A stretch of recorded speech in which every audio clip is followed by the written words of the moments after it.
Hey guys, today David and I are going to chat about listing prices. So, where the market is right now, we're going to let you guys know where we stand and our thoughts and just the facts and then what we think is going to happen. So, David, what are the facts?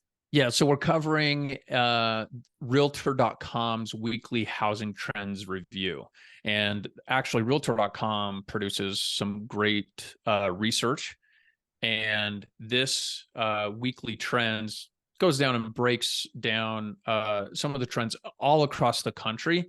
And in this week's, it was the previous week, but it ended the week of July. It was published on July 27th. And we'll link to the article in the show notes here.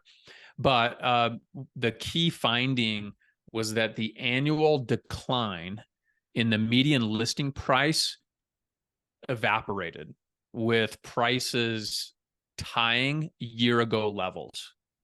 So after declining compared to a year ago for 6 weeks straight, the median listing prices were unchanged compared to last year this week that they reported. So what this is an indication of is that as far as what sellers are asking for their properties, the sellers are holding pretty firm. Generally across the board, obviously each market is going to be a little bit different and be impacted a little bit different based upon what's happening with interest rates. But sellers are really trying to hold strong in this, real estate meltdown, at least in the residential space, that a lot of people have been waiting for or thinking is going to happen, seems to not, at least at this point, be coming to fruition based upon where sellers are listing their homes. So, do you see this as an obvious thing, or is this surprising to you? I think it's honestly quite obvious. I think in the fall of last year, um, a lot of even though things were kind of listed higher, there were a lot of uh price cuts. So for instance, I had a few clients and we were 70,000 under their asking. And then same with right now. I mean, most most of our current clients are getting deals under the listing price. And so even though the listing prices are starting high or being listed high, I wonder if that article is capturing what they're closing at. But I would also agree that it hasn't changed in the big picture since last year. It beginning of last year, it went up a lot and then it dropped down just a little bit. And then I think it stayed there. And as soon as everyone's just waiting for interest rates to go down 1%. Right now they're at 7. As soon as they go down to 6, everyone's going to be thankful for even though everyone was so worried about 6. As soon as interest rates drop to 6, a lot of people are going to start buying again. And then when they start to 5, then people are going to be less afraid. And then house prices are going to increase even more. Um, I mean, kind of separate, but I also was looking at different metrics on the Utah MLS, and in June there was 4,500 active listings in Utah, and then in July there were 6,500 active listings in Utah. Oh, wow. Yeah, and it's just because everything's sitting on the market because less people can afford to buy right now because of the interest rate.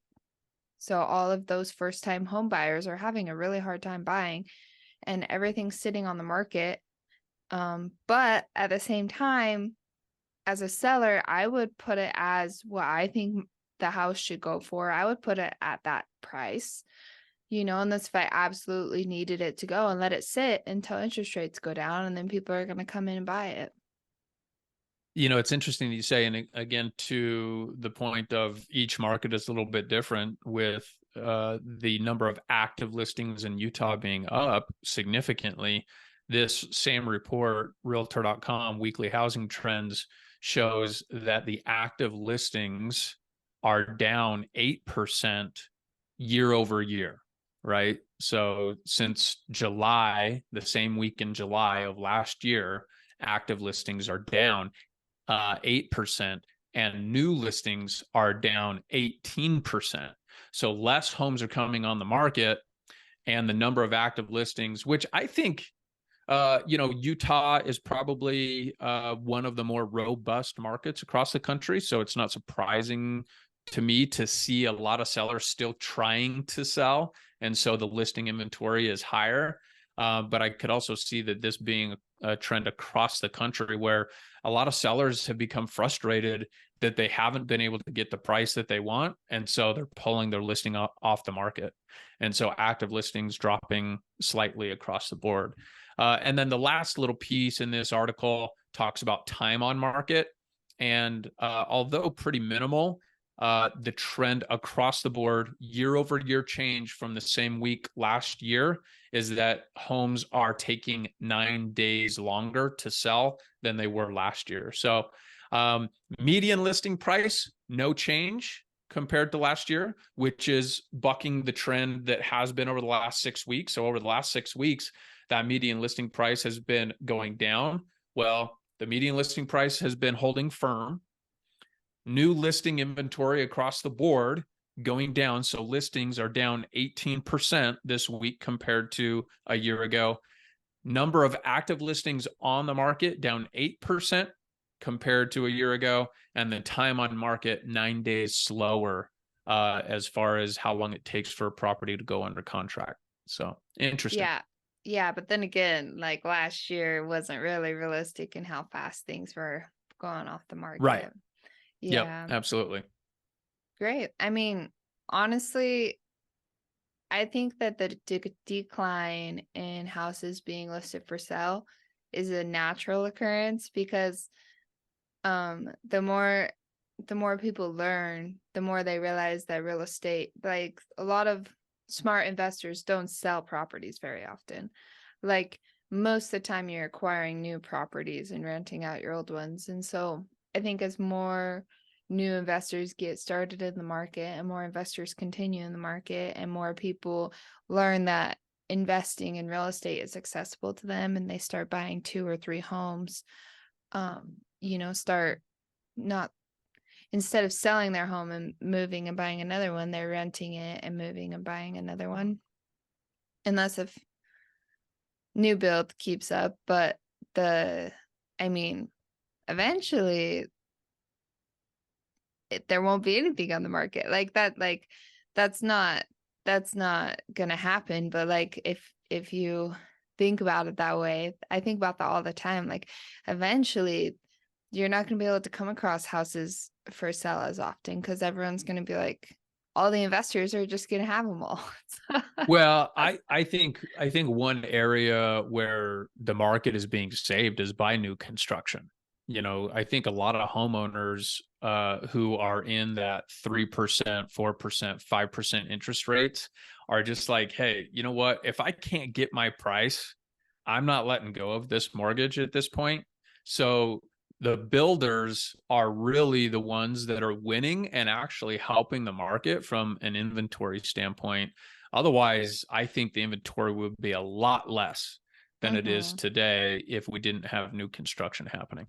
Yeah, and totally off topic, but have you, and maybe we'll do an episode on this, but have you seen Boxable, Elon Musk's new company? Is the tiny home sort of I Yeah, mean, it's like more than a tiny home though, but it just folds out. They just ship it to wherever you bought land. It folds out and you have a home in 30 minutes as soon as it's you hook it up. interesting. Yeah, I think there's going to become these new innovative ways to provide housing, affordable Yeah. housing for the But market. then There's just a demand yeah. for it. But then people still have to buy the land, right? Right. And land isn't cheap. Like land, you're looking at least 50,000 in most markets. And for an average or a first time home buyer, they're not going to have 50,000 in the bank. Like maybe if they have a really nice paying job, but Well, I wonder if, the financing will have to start to be more It'll creative become on those easier. lots. Yeah. Yeah, I think there Yeah. will be lenders that recognize the trend and say, "Hey, let's go and figure out this little niche of financing these type of lots." So, a lot of disruption coming in the future, I believe. Yeah. So stay tuned for that episode that we'll do in the future. That's it for today. For more daily investing tips and real estate secrets, don't forget to visit breakfreerealestate.com and make sure to like, subscribe, and share our podcast. We will see you tomorrow.